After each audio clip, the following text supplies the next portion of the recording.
উচ্চতর গণিত 5.3 সূচকের অঙ্কে সবাইকে স্বাগত জানাচ্ছি। শিক্ষার্থী বন্ধুরা, তোমরা বই খাতা নিয়ে বসে যাও। 6 নম্বর অঙ্ক দেখতে একদম বিদঘুটে।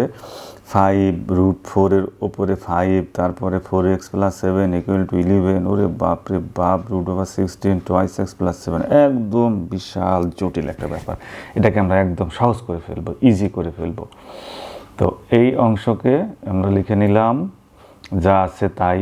এখানে যা আছে তাই লিখলাম।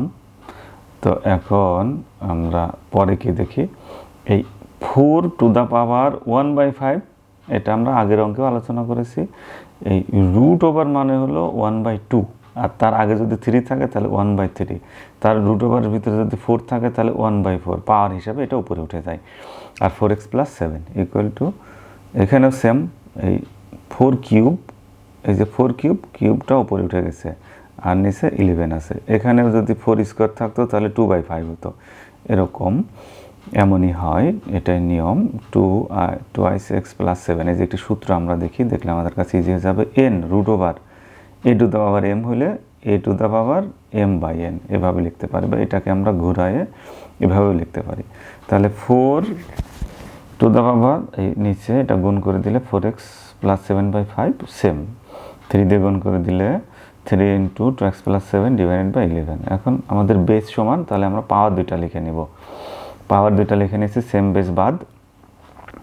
4x + 7/5 = 3 × 2x + 7 / 11। এখন কোনাকুনি গুণ করে দিলাম, একান্তর গুণন করে। এখন 11 দিয়ে এটাকে আর 5 দিয়ে এটাকে করলে কত হয়, 44x + 77, আর হলো 15 × 30x, এটা হলো x, 30x + 105।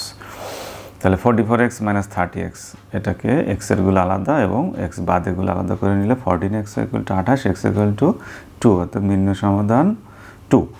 তো এই অঙ্কটি যেমন জটিল মনে হলো, আসলে কি সে জটিল?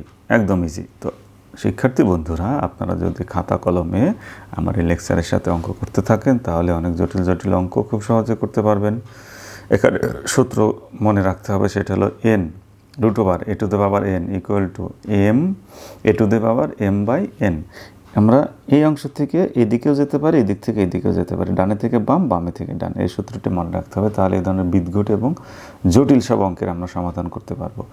আর এই চ্যানেলের প্রত্যেকটা অঙ্ক আপনারা মনোযোগ সহকারে দেখবেন, লাইক দিবেন, সাবস্ক্রাইব করবেন এবং শেয়ার করবেন, যাতে করে অন্যরাও উপকৃত হতে পারে। এবং স্কুলের কলেজের আপনাদের বন্ধু বান্ধবী এবং অন্যদের কাছে শেয়ার করবেন, যাতে সবাই এই চ্যানেল থেকে উপকৃত হতে পারে। এবং আপনাদের যাদের ফেসবুক আইডি আছে, তারা ফেসবুকে লিংক নেবেন এই চ্যানেলের সাথে, এবং লেকচারগুলো বেশি বেশি শেয়ার করবেন। ধন্যবাদ সবাই।